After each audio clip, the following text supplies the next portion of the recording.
സ്വാഗതം out of ഫോക്കസിലേക്ക്. Lok Sabha തെരഞ്ഞെടുപ്പിൽ കേരളത്തിലെ പോളിംഗ് ശതമാനത്തിലുണ്ടായ കുറവാണ് ആദ്യത്തെ വിഷയം.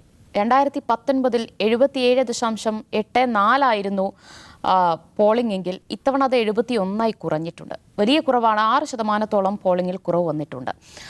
അതിന് പല കാരണങ്ങളും പറയുന്നുണ്ട്. പലയിടത്തും പലതരത്തിലുള്ള പരാതികൾ ഉയർന്നു വന്നിട്ടുണ്ട്. വോട്ടിംഗ് മെഷീനിലെ തകരാറുകൾ, ഉദ്യോഗസ്ഥരുടെ പരിചയമില്ലായ്മ, അതൊക്കെ പോളിംഗിനെ മന്ദഗതിയിലാക്കിയിട്ടുണ്ടെന്നാണ് പറയുന്നത്. പക്ഷേ അപ്പോഴും 40 ദിവസത്തോളം നീണ്ട കാടിളക്കിയുള്ള പ്രചാരണത്തിന്റെ ഫലം പക്ഷേ പോളിംഗിന്റെ ദിവസം കാണാൻ കഴിഞ്ഞിട്ടില്ല എന്നതാണ് വിലയിരുത്തൽ. എന്തായാലും ഈ ഒരു പോളിംഗ് ശതമാനത്തിലെ കുറവ് 3 മുന്നണികളെയും ഒരുപോലെ ആശങ്കയിലാക്കിയിട്ടുണ്ട് എന്നതാണ് വാസ്തവം. നാസർക്ക്, ഈ പോളിംഗ് ശതമാനത്തിലെ 6% വന്നിട്ടുള്ള ഈ ഒരു കുറവ് അതെന്തുകൊണ്ട് സംഭവിച്ചിട്ടുണ്ടാകാം? അതെത്രത്തോളം ഫലത്തെ ബാധിക്കും? ഈ പോളിംഗ് ശതമാനത്തിൽ കുറവുണ്ടായി എന്നുള്ളൊരു വിശ്വാസം ഇല്ലാത്ത ഒരാളാണ് ഞാൻ. അപ്പോൾ ഇത് പറയുമ്പോൾ തന്നെ നമ്മൾ ഈ പോളിംഗ് ശതമാനം കുറവ് എന്ന് പറഞ്ഞാൽ, ഈ കുറവ് എന്ന് പറയുന്നതിൽ ഏറ്റവും കുറഞ്ഞു എന്ന് പറയുന്ന ഒരു മണ്ഡലമാണ് വടകര. അപ്പോൾ കഴിഞ്ഞ തെരഞ്ഞെടുപ്പിന് 82% ഉണ്ടായിരുന്നത് ഇപ്പം 77% ആണെന്ന് പറഞ്ഞ്, ആ വടകര മണ്ഡലത്തിൻ്റെ തന്നെ ബഹുഭൂരിപക്ഷം മണ്ഡലങ്ങളിലും നട്ടപാതിരയ്ക്ക് ശേഷമാണ് പോളിംഗ് കഴിഞ്ഞതെന്നും പറയുന്നു. ഇത് രണ്ടും കൂടെ എങ്ങനെ വരിക? ഇത് രണ്ടും യോജിച്ച് വരുമോ? പല സ്ഥലങ്ങളിലും രാത്രി 8 മണി 9 മണി, ഇപ്പോൾ നമ്മളുടെ മാനേജിംഗ് എഡിറ്ററൊക്കെ കാത്തു നിന്നത് 5 മണിക്കൂർ നേരമാണ്. എന്നിട്ട് പല മണ്ഡലങ്ങളിലും അവിടെ നട്ടപ്പാതിരയ്ക്ക് ശേഷമാണ് പോളിംഗ് കഴിഞ്ഞറിഞ്ഞത്. ഇതെങ്ങനെ സംഭവിക്കും? പോളിംഗ് ശതമാനം കുറയുക എന്ന് പറയുന്നതും ഇത് കൂടുന്നതും ഇത്രയും നേരം കാത്തു നിന്നിട്ട് ആളുകൾ അത്രമാത്രം സ്ലോ ആയിട്ടുണ്ടോ? അതുകൊണ്ട് ഒരാൾക്ക് വോട്ട് ചെയ്യാൻ അരമണിക്കൂർ നേരമൊന്നും എടുത്തിട്ടൊന്നുമില്ലല്ലോ. പരമാവധി 5 മിനിറ്റ് 6 മിനിറ്റ് ഒക്കെ അല്ലേ എടുത്തിട്ടുള്ളൂ. ഇതിലൊരു പ്രശ്നം എനിക്ക് തോന്നുന്നത്, പോളിംഗ് ഈ പറയുന്ന നമ്മളുടെ സാധാരണഗതിയിൽ രാഷ്ട്രീയ പ്രവർത്തകർ, രാഷ്ട്രീയ പാർട്ടികൾ തെരഞ്ഞെടുപ്പിന് മുമ്പ് നടത്താറുള്ള ഈ പ്രീപോൾ ആയിട്ടുള്ളൊരു കാര്യപ്പെട്ട പണി, ഏതാണ്ട് 1 വർഷം മുമ്പ് വരുന്നൊരു കാര്യപ്പെട്ട പണി, അവർക്ക് അനുയോജ്യമായ തരത്തിൽ, അവരവർക്ക് അനുയോജ്യമായ തരത്തിൽ ഈ വോട്ടേഴ്സ് ലിസ്റ്റിനെ ശുദ്ധമാക്കി എടുക്കുക എന്നുള്ളതാണല്ലോ. അവരുടെ വോട്ടുണ്ടോ എന്ന് ഉറപ്പിക്കുക മാത്രമല്ല, കൂടുതലുള്ളത് ഒഴിവാക്കുക, പിന്നെ മറ്റുള്ളവർക്ക് കിട്ടും തോന്നുകയാണെങ്കിൽ മരിച്ചവരത് ഒഴിവാക്കുക, അതുപോലെ തന്നെ ഡബിൾ വോട്ടുകൾ ഒഴിവാക്കുക തുടങ്ങിയ ഒരുപാട് പണികൾ ഈ ഇതായിട്ട് എടുക്കാറുണ്ട്. അതായത് പ്രത്യേകിച്ച് നിയമസഭാ തെരഞ്ഞെടുപ്പിലും പഞ്ചായത്ത് തെരഞ്ഞെടുപ്പിലും അത് ക്ലോസ് ആയിട്ട് തന്നെ മോണിറ്റർ ചെയ്തിട്ട് ആ പണിയെടുക്കും. ആ ഒരു പണി ഇപ്പോൾ എടുത്തിട്ടില്ല എന്ന് തോന്നുന്നതെന്ന് മാത്രമല്ല, ഞാനത് പറയാനുള്ള കാരണം ഈ തെരഞ്ഞെടുപ്പിലാണ് കഴിഞ്ഞ തവണത്തേക്കാൾ, അല്ലെങ്കിൽ നമ്മൾ ഇതുവരെ കേട്ടതിനേക്കാൾ ഏറ്റവും കൂടുതൽ ഡബിൾ വോട്ട് എന്നുള്ള പരാതികൾ വന്നിട്ടുള്ളത്. ഒന്ന് ആറ്റിങ്ങൽ മണ്ഡലത്തിൽ നിന്ന് ഒരുപാട് പരാതികൾ വന്നു. അതേപോലെ തന്നെ ആൻ്റണിയുടെ ഭാഗത്ത് പത്തനംതിട്ട നിന്ന് ഒരുപാട് ഇടുക്കി ജില്ലകളിലെ എല്ലാ സ്ഥലത്തുനിന്നും ആദ്യം തന്നെ വന്നു. ഒരുപാട് ഡബിൾ വോട്ട് എന്നുള്ള പരാതികൾ തെരഞ്ഞെടുപ്പ് ഈ പ്രചരണം തുടങ്ങിക്കഴിഞ്ഞതിന് ശേഷവും ഏതാണ്ട് പോളിംഗിലേക്ക് അടുക്കുമ്പോഴും, ഇപ്പോൾ പോളിംഗ് ദിവസത്തിൽ പോലും ഡബിൾ വോട്ട് എന്നുള്ള പരാതികൾ വന്നുകൊണ്ടിരുന്നു. ഈ പരാതികൾ വന്നുകൊണ്ട് നിന്നാൽ അതിൻ്റെ അർത്ഥം ഒരേ ആൾ ഒരു സ്ഥലത്തോ 2 സ്ഥലത്തോ അല്ലെങ്കിൽ 2-ലധികം സ്ഥലത്തോ ആളുകൾ ലിസ്റ്റിലുണ്ട് തന്നെ. ഇത് ഇങ്ങനെ കുറച്ചുന്ന, അല്ലെങ്കിൽ ഇത് ശരിക്കും ക്ലോസ് ആയിട്ട് മോണിറ്റർ ചെയ്തിട്ട് ഇതൊരു ശുദ്ധമാക്കി എടുക്കുക എന്ന് പറഞ്ഞാൽ ഒരു പണി നടന്നിട്ടില്ല എന്നുള്ളൊരു പ്രശ്നം വേറെയുണ്ട്. 2, ഇപ്പോൾ നമ്മളുടെ വടക്കൻ കേരളത്തിൽ കാണുന്നത് പോലെയല്ല, തൃശ്ശൂർ മുതൽ അങ്ങോട്ട് തെക്കൻ കേരളത്തിൽ വ്യാപകമായിട്ട് തന്നെ ആളുകൾ പുറത്താണ് എന്ന് പറയുന്നത്. പുറത്ത് മീൻസ് വിദേശത്ത് കുടുംബങ്ങൾ. ഇപ്പം ഈ ചില ക്രിസ്ത്യൻ സഭകളൊക്കെ അവരുടെ ഈ പെരുന്നാൾ ഇതുപോലെ തന്നെ ആവശ്യങ്ങൾക്ക്, അല്ലെങ്കിൽ വേറെ പലതരത്തിലുള്ള ഈ ഒരു സോഷ്യോളജിക്കൽ പഠനത്തിൻ്റെ ഭാഗമായിട്ട് തന്നെ ഒരു സർവേ നടത്തിയ 1-2-ലധികം ഏജൻസികൾ പറയുന്നത് പല സ്ഥലങ്ങളിലും ഇപ്പം 500, 600, 700 വോട്ടർമാരുണ്ടായിരുന്ന പല ഇടവകകളിലും ഈ 600-ൽ നിന്ന് 100 വരെ കുറയുന്ന ഒരവസ്ഥയുണ്ട്. ആളുകൾ ഇങ്ങനെ കൂട്ടത്തോടെ കുടുംബസമേതം പുറത്തു പോയിട്ട് സെറ്റിൽ ചെയ്യുന്നുണ്ട്. അത് വേറെ തരത്തിൽ പഠിക്കേണ്ട ഒരു സോഷ്യോളജിക്കൽ പ്രശ്നമാണെന്ന് പോലും പല ക്രിസ്ത്യൻ സഭകളും പറയുന്നുണ്ട്. പക്ഷേ ഇവരിലാരും തന്നെ, ഈ സഭകളാണെങ്കിലും അല്ലെങ്കിൽ രാഷ്ട്രീയക്കാരാണെങ്കിലും തന്നെ, ഈ ആളുകൾ പോകുക എന്നുള്ളത് നിയന്ത്രിക്കാനോ തടയാനോ ഒന്നും ആർക്കും പറ്റില്ല. പിന്നെ അതിന് തടയാനോട്ട് നിൽക്കുന്നുമില്ല എന്ന് പറയുന്നു. അതിനിവർ പറയുന്ന ഒരു പ്രധാനപ്പെട്ട കാരണം, 2 ഉദാഹരണങ്ങൾ ഞാൻ സംസാരിച്ച 2 ആൾക്കാർ പറഞ്ഞ 2 ഉദാഹരണങ്ങൾ. ഒന്ന്, അടുത്ത കാലത്ത് മുൻകാലത്ത് നടന്നതിനേക്കാൾ ആർഭാടപൂർവ്വം പെരുന്നാളുകളും പള്ളിപ്പെരുന്നാളുകൾ ഇതുപോലത്തെ സംഭവങ്ങൾ, അല്ലെങ്കിൽ മതസംഘടനകൾക്ക് അല്ലെങ്കിൽ സ്ഥാപനങ്ങൾക്ക് ഇത്തരം സംഭവങ്ങൾ മുൻകാലത്ത് നടത്തിയതിനേക്കാൾ ആർഭാടപൂർവ്വം നടത്താൻ ഇപ്പം കഴിയുന്നു. കാരണം പുറത്തുള്ള ആളുകളോട് സംഭാവന ചോദിച്ചാൽ കിട്ടുന്നു. പിന്നെ കേരള കോൺഗ്രസ് പോലത്തെ ചില രാഷ്ട്രീയ പാർട്ടികളുടെ ചില സ്ഥാനാർത്ഥികളുടെയൊക്കെ ഫണ്ടിൻ്റെ, പ്രത്യേകിച്ച് തെരഞ്ഞെടുപ്പ് കാലത്ത് ഇവിടുന്ന് ഫണ്ട് ചോദിക്കുന്നതിനേക്കാൾ ഇവിടുന്ന് ചോദിച്ചാൽ കിട്ടുന്നതിനേക്കാൾ എളുപ്പമാണ് പുറത്തുള്ള ആളുകളോട് ഫണ്ട് ചോദിക്കുമ്പോൾ ഫണ്ടിൻ്റെ വരവ് എന്നത്. ഇങ്ങനത്തെ ഒരുപാട് കാരണങ്ങളുള്ളത് കൊണ്ട് ഇവരാരും നിരുത്സാഹപ്പെടുന്നില്ല. നിരുത്സാഹപ്പെടുത്തിയാലും നിൽക്കാനും പറ്റില്ല. ഇപ്പം ഈ വടക്കൻ കേരളത്തിലും അറിയാലോ, പണ്ടത്തെ പോലെ ഒരാൾ പോയിട്ട് ഗൾഫിൽ നിൽക്കുക എന്നുള്ളതല്ല. ഇപ്പം ഗൾഫിലേക്കും പോകുന്നതിനേക്കാൾ ആളുകൾ പഠിക്കാൻ അങ്ങനെ പല കാരണത്തിനും വേണ്ടിയിട്ട് യൂറോപ്പിലേക്ക് പോവുകയും സെറ്റ് ചെയ്യുകയും ചെയ്യുന്നൊരവസ്ഥ ഉണ്ടല്ലോ, അവിടെ സെറ്റിലാവുകയും ചെയ്യുന്ന അവസ്ഥ. അപ്പോൾ ശരിക്കും നമ്മൾ വോട്ടർ ഈ പറയുന്ന ആളുകളൊക്കെയും ഇവരൊക്കെ ശരിക്കും വോട്ടേഴ്സ് ലിസ്റ്റിലുണ്ട്. അപ്പോൾ പ്രവാസി വോട്ട് ഇല്ലല്ലോ, പ്രവാസികൾക്ക് വോട്ട് ചെയ്യാനുള്ള സാഹചര്യം ഇപ്പോഴും ഒന്നുകിൽ അവരിപ്പം വടകരക്കാർ വരുന്ന പോലെ പിന്നെ വിമാനം പിടിച്ചിട്ട് ഒന്നായിട്ട് ആൾക്കാർ വരണം. അപ്പം ഈ വടകര മണ്ഡലത്തിൻ്റെ ആ ഒരു കണക്കെടുത്ത് നോക്കിയാൽ തന്നെ അറിയാം, 20,000-ലധികം ആളുകൾ ഇങ്ങനെ പല സ്ഥലത്തുനിന്നും വിമാനം പിന്നെ ചാർട്ടർ ചെയ്തിട്ടൊക്കെ ഇവിടെ വന്നു എന്നാണ് പറഞ്ഞത്. ഇതേപോലത്തെ വരവ് എല്ലാ സ്ഥലത്തൊന്നും ഉണ്ടാവില്ലല്ലോ, ഇല്ല, എല്ലാ മണ്ഡലത്തിലും ഇതേപോലത്തെ വരവുണ്ടായിട്ടില്ലല്ലോ. അപ്പോൾ സ്വാഭാവികമായിട്ടും അങ്ങനത്തെ ഒരു കുറവുണ്ട്. പിന്നെ എനിക്കുള്ളൊരു സംശയം ഇതിൽ നമ്മളിതിൻ്റെ ഒരു കൃത്യമായ കണക്കിട്ടാൻ, അത് കുറച്ചുകൂടെ അജിംസിന് പറയാൻ പറ്റുന്നത്, ഇതിൻ്റെ ഒരു കൃത്യമായ കണക്ക് കിട്ടാൻ നമ്മൾ ഈ പറയുന്ന തരത്തിലുള്ള ശതമാനക്കണക്കാണോ എടുക്കേണ്ടത്? ഒന്നാമത് ശതമാനക്കണക്കിൻ്റെ ഒരു പഴയ ശതമാനക്കണക്ക് നമ്മൾ നോക്കുന്നതിനാ പണ്ടൊരു അന്ധവിശ്വാസം ഉണ്ടായിരുന്നു. നമ്മളുടെ ഈ പിന്നെ എന്താ ഐഡൻറ്റിറ്റി കാർഡൊക്കെ വരുന്നതിന് മുമ്പുള്ള കാലത്തുള്ള ഒരു അന്ധവിശ്വാസം ഉണ്ടായിരുന്നു. ശതമാനം കുറഞ്ഞാൽ പിന്നെ LDF ലാഭം, ശതമാനം കൂടിയാൽ UDF ലാഭം. അതൊക്കെ പൊളിഞ്ഞിട്ട് കാലത്രയമായി. എനിക്ക് തോന്നുന്നത് ശതമാനക്കണക്കിലേക്കാൾ ഇത് കൃത്യമായിട്ട് നമുക്കിതിൻ്റെ ഒരു പിന്നെ ഒരു ഗസ് അല്ലെങ്കിൽ ഒരു നിഗമനത്തിലെത്തണമെങ്കിൽ വേണ്ടത്, കഴിഞ്ഞ തവണ 2019 ഒരു പാർലമെൻറ്റ് മണ്ഡലത്തിൽ എത്ര വോട്ടാണോ ആകെ പോൾ ചെയ്ത വോട്ട് എത്രയാണ്, ഇത്തവണ ആകെ പോൾ ചെയ്ത വോട്ട് എത്രയാണ്? ഈ ആകെ പോൾ ചെയ്ത വോട്ടുകളുടെ കൃത്യം കണക്ക് കിട്ടിയിട്ടുള്ളത് ഈ ശതമാനക്കണക്ക് കിട്ടിയിട്ട് എന്താണ് കാര്യമൊന്നും എനിക്ക് മനസ്സിലായിട്ടില്ല.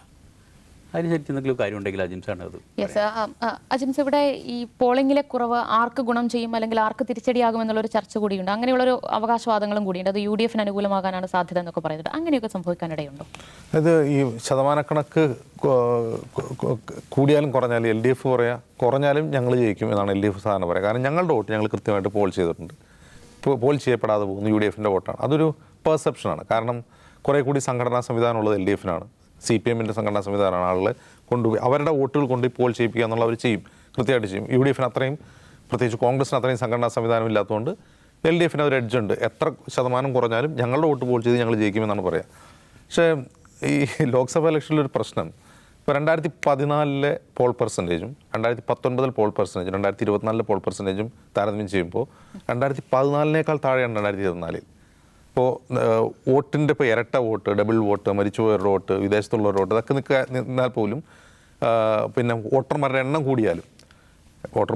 കൂടിയാലും പോൾ പെർസെൻറ്റേജ് താഴുക എന്ന് പറഞ്ഞാൽ അതിനർത്ഥം ആളുകൾ വോട്ട് ചെയ്തില്ല എന്ന് തന്നെയാണ്. ആളുകൾ വോട്ട് ചെയ്തിട്ടില്ല, അതായത് വോട്ടർ ലിസ്റ്റിലുള്ള ആളുകൾ വോട്ട് ചെയ്തിട്ടില്ല. ഒരു നിശ്ചിത ശതമാനം ഇരട്ട വോട്ടുകളുണ്ടാവും, ഒരു നിശ്ചിത ശതമാനം മരിച്ചുപോയവരുണ്ടാവും, ഒരു നിശ്ചിത ശതമാനം പ്രവാസികളുണ്ടാവും, എല്ലാ കാലത്തും ഉണ്ടാവും. പക്ഷേ ഇപ്രാവശ്യം കുറേ കൂടി ഈ സമയത്തൊക്കെ കുറേ കൂടി കൂടുതൽ പേർ വിദേശത്തുണ്ടാവുമെന്ന് പ്രതീക്ഷിക്കാം. ഈ 2019 ഉണ്ടായിരുന്ന ആളുകൾ വിദേശത്തുണ്ടായിരുന്നു, 2014 വിദേശത്തുണ്ടായിരുന്നു. ഇപ്പോൾ കുറേ കൂടി കുട്ടികൾ കൂടുതലായി, കഴിഞ്ഞ 10 വർഷത്തിനുണ്ടായി കൂടുതൽ കുട്ടികൾ പഠിക്കാൻ വേണ്ടി വിദേശത്തുണ്ട്. അതായത് കുറേ കന്നി വോട്ടർമാർ വോട്ട് ചെയ്യാതെ വിദേശത്ത് പഠിച്ചുകൊണ്ടിരിക്കുകയാണ്. ഇതൊക്കെ നമ്മൾ പരിഗണനയിലെടുത്താൽ പോലും ഈ കുറി ആളുകൾ വോട്ട് ചെയ്യാൻ പുറത്തു വന്നിട്ടില്ല. അതിന് ചില കാരണങ്ങളുണ്ട്. ഒന്ന്, ചൂടാണ്, അതികഠിനമായ ചൂടാണ്. വോട്ട് ചെയ്തില്ലെങ്കിൽ ആ അതികഠിനമായ ചൂടിൽ വോട്ട് ചെയ്യേണ്ട എന്ന ആളുകൾ തീരുമാനിക്കാൻ മറ്റ് ചില രാഷ്ട്രീയ കാരണങ്ങളുണ്ട്. ഒന്ന്, 2014 എന്തായിരുന്നു? 2014 അന്നത്തെ UPA സർക്കാരിനെതിരെയുള്ള വലിയ തരത്തിലുള്ള അഴിമതി വിരുദ്ധ ധാർമ്മിക രോഷം ആളുകൾക്കുണ്ടായിരുന്നു. അത് കേരളത്തിലുണ്ടായിരുന്നു. ഈ ആകെ കട്ടുമുടിച്ചു, 2G സ്കാം, കോൾ സ്കാം, എങ്ങനെ താഴെ ഇറങ്ങുന്ന ഓർത്ത് ആഞ്ഞു കുത്താൻ വേണ്ടി പോയ കുറേ ആളുകൾ. 2019 എന്താണ്? രാഹുൽ ഗാന്ധി കേരളത്തിൽ മത്സരിക്കാൻ വരുന്നു, പ്രധാനമന്ത്രിയാകാൻ വരുന്നു എന്നൊരു പെർസെപ്ഷൻ. ഈ രണ്ട് പെർസെപ്ഷൻ ആളുകൾക്ക് അത് കാണാനുണ്ടായിരുന്നു. 2019 ഫലത്തിൽ കാണാനുണ്ടായിരുന്നു. 2019 ഫലത്തിൽ രാഹുൽ ഗാന്ധി വന്നതിൻ്റെ എഫക്റ്റ് കാണാനുണ്ടായിരുന്നു. 2024 എന്താ സംഭവം? ആ ഒരു ആവേശമില്ല. 2019 രാഹുൽ ഗാന്ധിയെ പ്രധാനമന്ത്രിയാക്കാനുണ്ടായ ഒരു ആവേശം വോട്ടർമാർക്കില്ല. ഒന്ന്. രണ്ടാമത്തെ കാര്യം, ഈ മോദി 400 സീറ്റ് കടന്ന് വീണ്ടും വരും എന്നൊരു പ്രചാരണത്തിൻ്റെ ബാഹുല്യം. ആ ബാഹുല്യം മൂലം എന്താണ്, മോദി വരുമായിരിക്കും. മോദി വന്നാൽ ഈ മോദി വരുവാണ്, അപ്പോൾ ഒരു വോട്ടർ ഫാറ്റിഗ് വരും. മോദി ഇനിയും വരാൻ പോകണം, ഇപ്പോൾ വോട്ട് ചെയ്തില്ല, ഇപ്പോൾ എന്താണെന്നൊരു തോന്നൽ ചിലർക്കെങ്കിലും ഉണ്ടാവും, കുറച്ച് പേർക്ക്, എല്ലാവർക്കും അല്ല. ഇനി കുറേ പേർക്ക് എന്താണ്, മോദിക്കെതിരെ ഇന്ത്യ മുന്നണി ജയിക്കും എന്ന പെർസെപ്ഷൻ ഉണ്ടായാൽ പോലും ചില ആൾക്കാർ വോട്ട് ചെയ്യാതിരിക്കാൻ വരും. എന്താണ്, ഏതായാലും മോദിക്കെതിരെ ഇന്ത്യ മുന്നണി ചെറിയ ഭൂരിപക്ഷത്തിന് വരും, അപ്പോൾ ഞാൻ വോട്ട് ചെയ്താലും ചെയ്തില്ലെങ്കിലും CPM UDF LDF UDF ജയിക്കും, അപ്പോൾ ഞാൻ വോട്ട് ചെയ്താലും ചെയ്തില്ലെങ്കിലും അവർ ജയിച്ചോളും. ഈ ഒരു തോന്നലുണ്ടാവും. ഇവരൊക്കെ എന്താണ്, ഇവരൊക്കെ ഏതെങ്കിലും മുന്നണിക്ക് വോട്ട് ചെയ്യുന്ന ആൾക്കാരാണ്, UDF LDF വോട്ട് ചെയ്യുന്ന ആൾക്കാരാണ്. BJPയെ സംബന്ധിച്ചാണ്, BJP ജയിക്കും എന്ന് തോന്നുന്ന മണ്ഡലങ്ങൾ, ജയസാധ്യതയുണ്ടെന്ന് തോന്നുന്ന മണ്ഡലങ്ങളിൽ ആളുകൾ പരമാവധി BJPയുടെ കോർ വോട്ടർമാർ വന്ന് വോട്ട് ചെയ്യും. ഇപ്പോൾ കേരളത്തിലിപ്പോൾ ജയിക്കും, BJPക്ക് ജയിക്കുമെന്ന് പ്രതീക്ഷയുള്ള മണ്ഡലം എന്ന് പറഞ്ഞാൽ തൃശ്ശൂരാണ്. അപ്പോൾ തൃശ്ശൂർ പരമാവധി വോട്ട് BJP ചെയ്യിപ്പിക്കും, അവരുടെ വോട്ടുകൾ ചെയ്യിപ്പിക്കും, അവർക്ക് കിട്ടാവുന്ന വോട്ടുകളും ചെയ്യിപ്പിക്കും. ഇതാണ് മൊത്തത്തിലുള്ള അവസ്ഥ. അപ്പോൾ ഇത്തവണ എന്താ സംഭവിച്ചതെന്ന് വെച്ചാൽ ഇത്തവണ പോളിംഗ് പെർസെൻറ്റ് കുറഞ്ഞു എന്നതിനർത്ഥം കുറേ പേര് വോട്ട് ചെയ്യാതെ വീട്ടിലിരുന്നിട്ടുണ്ട്. അതിന് പല കാരണങ്ങളുണ്ട്. ഒന്ന്, ഈ പറയുന്ന പോളിംഗ് മെഷീൻ 4 മിനിറ്റൊക്കെ എടുത്തിട്ടാണ് ബീപ്പ് ശബ്ദം കേൾക്കുന്നത് എന്നാണ് പറയുന്നത്. ഒന്ന് അമർത്തി കഴിഞ്ഞാൽ 4 മിനിറ്റ് വരെ കാത്തിരുന്നിട്ടാണ് ബീപ്പ്. അപ്പോൾ അത് ഒരുപാട് സമയം വൈകും. കുറേ ആൾക്കാർ കാത്തിരുന്ന് തിരിച്ചു പോകും. പല പണികളുള്ള ആൾക്കാരായിരിക്കും, പണി കളഞ്ഞിട്ട് വരുന്നവരുണ്ടാവും, മറ്റ് പല കാര്യങ്ങൾക്കും പോകുന്നുണ്ട്. അവർ ചിലരൊക്കെ തിരിച്ചു പോകും. അങ്ങനെ വിവിധ കാരണങ്ങളാൽ പോൾ പെർസെൻറ്റേജ് കുറഞ്ഞിട്ടുണ്ട്. അപ്പോൾ ഈ പോൾ പെർസെൻറ്റേജ് കുറഞ്ഞതുകൊണ്ട് ആർക്കാണ് ഗുണമെന്ന് ചോദിച്ചാൽ, പരമ്പരാഗതമായി LDF കുറഞ്ഞാലും ഞങ്ങൾ ജയിക്കുമെന്നാണ് പറയുക. കൂടിയാലും ഞങ്ങൾ ജയിക്കും, കുറഞ്ഞാലും ഞങ്ങളുടെ വോട്ട് ചെയ്യുന്നുണ്ട്. അപ്പോൾ ഈ പോൾ പെർസെൻറ്റേജ് കുറഞ്ഞു കഴിയുമ്പോൾ UDFന് ആശങ്ക വരും. ഞങ്ങളുടെ വോട്ട് പോൾ ചെയ്തിട്ടില്ലേ എന്ന് ഉറപ്പിച്ച് പറയാൻ കഴിയാത്ത ആൾക്കാർ UDF ആണ്. കാരണം UDFിൻ്റെ സംഘടനാ സംവിധാനം അനുസരിച്ച് ഈ താഴെ തട്ടിൽ നിന്നുള്ള ഗ്രൗണ്ട് ലെവലിൽ നിന്നുള്ള എത്ര വോട്ട് ചെയ്തു, ഈ ഒരു ബൂത്തിൽ എത്ര വോട്ട് നമ്മുടെ വോട്ട് ചെയ്തു എന്ന് കൃത്യമായി പറയാൻ UDFിനേക്കാൾ മിടുക്ക് LDFനാണ്. അപ്പോൾ UDFന് സ്വാഭാവികമായ ആശങ്ക വരും. പോൾ പെർസെൻറ്റേജ് കുറഞ്ഞു, ഞങ്ങൾ തോക്കാൻ സാധ്യതയുണ്ടെന്നൊരു ആശങ്ക വരും. ഞാൻ പറയുന്നത് ഈ തവണ ഈ ആശങ്കകൾ, രാഷ്ട്രീയ പാർട്ടികളുടെ തന്നെ ആശങ്കകൾ, ഒന്നാമത്തെ ആശങ്കകൾക്ക് വിരുദ്ധമായൊരു ഫലമായിരിക്കും വരിക. ഏത് മുന്നണിയുടെ ആശങ്കകൾക്ക് വിരുദ്ധമായ ഫലമായിരിക്കും വരിക എന്നാണ് ഞാൻ വിചാരിക്കുന്നത്. അതിൻ്റെ കാരണം പഴയതുപോലെ ഗ്രൗണ്ട് ലെവലിൽ നിന്ന് ഇത് ഞങ്ങളുടെ വോട്ട് പോൾ ചെയ്തു എന്ന് ഉറപ്പിച്ച് പറയാൻ പറ്റുന്ന സിറ്റുവേഷൻ അല്ല. അങ്ങനെ ഉറപ്പിച്ച് പറയാൻ പറ്റുന്ന സിറ്റുവേഷൻ ആണെങ്കിൽ കാസർഗോഡ് 2019 രാജ്മോഹൻ ഉണ്ണിത്താൻ ജയിക്കില്ല. രാജ്മോഹൻ ഉണ്ണിത്താൻ എങ്ങനെയാണ് ജയിച്ചത്? കണ്ണൂർ ജില്ലയിലെ 2 മണ്ഡലങ്ങൾ, പയ്യന്നൂർ അതുപോലെ കല്യാശ്ശേരി, ഈ 2 മണ്ഡലങ്ങളിൽ നിന്നുള്ള LDF വോട്ട് കൂടി അങ്ങോട്ട് മറന്നുകൊണ്ടാണ് രാജ്മോഹൻ ഉണ്ണിത്താൻ കഴിഞ്ഞ തവണ ജയിക്കുന്നത്. അല്ലെങ്കിൽ കാസർഗോഡ് പോലത്തെ ഒരു ലോക്സഭാ മണ്ഡലത്തിൽ രാജ്മോഹൻ ഉണ്ണിത്താൻ ജയിക്കാൻ കഴിയില്ല. അപ്പോൾ നമ്മൾ കൊണ്ടുപോയി വോട്ട് ചെയ്യിപ്പിച്ച ആൾ നമ്മൾക്ക് തന്നെയാണ് വോട്ട് ചെയ്തതെന്ന് എന്താണ് ഉറപ്പ് എന്നൊരു ക്വസ്റ്റ്യൻ ഉണ്ട്. അങ്ങനെ മറിയുന്ന ഒരു അവസ്ഥയാണ് ലോക്സഭാ തെരഞ്ഞെടുപ്പിലുള്ളത്. ഇപ്പോൾ ഒരു ഉദാഹരണം പറഞ്ഞാൽ ആലപ്പുഴ ലോക്സഭാ മണ്ഡലം. ആലപ്പുഴ ലോക്സഭാ മണ്ഡലത്തിൽ എല്ലാ കണക്കെടുത്ത് പരിശോധിച്ചാലും LDFിൻ്റെ സ്ട്രോങ് ഹോൾഡാണ്. CPMന് വലിയ വേരോട്ടമുള്ള സ്ഥലമാണ്. പക്ഷേ ലോക്സഭാ തെരഞ്ഞെടുപ്പിലൊക്കെ അത് തിരിഞ്ഞു മറിഞ്ഞു വരും. ഈ തിരിഞ്ഞു മറിഞ്ഞു വരും. ലോക്സഭയിൽ UDF ആലപ്പുഴയിൽ ജയിക്കുമെന്ന് വിചാരിച്ചിരിക്കുമ്പോൾ ചിലപ്പോൾ A മാരിഫ് ജയിക്കും. മനസ്സിലാണോ? അവിടെ KC വേണുഗോപാൽ നിരന്തരം ജയിച്ചുകൊണ്ടിരിക്കുന്നു CPMൻ്റെ സ്ട്രോങ് ഹോൾഡിൽ. ഒരു തെരഞ്ഞെടുപ്പ് ഒരേ ഒരു കനൽ തെരിയായിട്ട് A മാരിഫ് ജയിച്ചു വരും. ഈ ആളുകൾ എന്ത് ചിന്തിക്കുന്നു, ആളുകൾ ആ സമയത്ത് എങ്ങനെയാണ് വോട്ട് ചെയ്യുക എന്നുള്ളതൊന്നും കൃത്യമായി പ്രെഡിക്റ്റ് ചെയ്യാൻ ഇപ്പോൾ രാഷ്ട്രീയ പാർട്ടികൾക്ക് കഴിയുന്നില്ല എന്നുള്ളതൊരു പ്രശ്നമാണ്. അപ്പോൾ അതുകൊണ്ട് ഇപ്പം നാം കാണുന്ന ഒരു അവ്യക്തത ഉണ്ടല്ലോ, അതായത് എല്ലായിടത്തും 2014 വോട്ടിംഗ് ശതമാനം കുറഞ്ഞു. അപ്പോൾ അവിടെ ഒരിടത്തും ഞങ്ങൾ ജയിക്കുമെന്ന് ആർക്കും ഉറപ്പിച്ച് പറയാൻ കഴിയുന്നൊരു സിറ്റുവേഷൻ ഉണ്ട്. ശ്രദ്ധിച്ചു നോക്കിയാൽ അറിയാം. അവകാശവാദങ്ങൾ കീനായിട്ട് നോക്കിക്കഴിഞ്ഞാൽ അപ്പോൾ വടകര ഷാഫി ജയിക്കുമെന്ന് ഷാഫിക്ക് ഉറപ്പിച്ച് പറയാൻ പറ്റുമോ? ശൈല ടീച്ചർ ജയിക്കുമെന്ന് ശൈല ടീച്ചർക്ക് ഉറപ്പിച്ച് പറയാൻ പറ്റുമോ? കാസർഗോഡ് രാജ്മോഹൻ ഉണ്ണിത്താൻ ജയിക്കുമോ? അതേപോലെ LDF ജയിക്കുമെന്ന് ആർക്കും ഉറപ്പിച്ച് പറയാൻ കഴിയില്ല. ഈ ഒരു അവ്യക്തത രാഷ്ട്രീയ പാർട്ടികൾക്കുണ്ട്. ഞാൻ പല നേതാക്കളുമായിട്ട് പലരുമായിട്ട് സംസാരിക്കുമ്പോൾ എനിക്ക് തോന്നിയിട്ടുള്ള കാര്യം അത്ര ഉറപ്പ് ആർക്കുമില്ല എന്നുള്ളതാണ്. അതുകൊണ്ട് ഇത്തവണ ഒരു സർപ്രൈസിങ് റിസൾട്ടായിരിക്കും ജൂൺ 4 വരും എന്നാണ് ഞാൻ മനസ്സിലാക്കുന്നത്. അതും ചിലപ്പോൾ തെറ്റായേക്കാം. യെസ്, എന്തായാലും നമുക്ക് ജൂൺ 4 വരെ കാത്തിരിക്കാം. ഒരു സർപ്രൈസിങ് ഫലമായിരിക്കുമോ എന്നറിയാനായി. എന്തായാലും ഒരു കാര്യം വ്യക്തമാണ്, വോട്ടർ പട്ടികയിലുള്ള കുറേയേറെ പേർ ഇന്നലെ വോട്ട് ചെയ്തിട്ടില്ല. അതിൻ്റെ എന്തുകൊണ്ട് വോട്ട് ചെയ്തില്ല എന്നത് പരിശോധിക്കേണ്ടത് തന്നെയാണ്.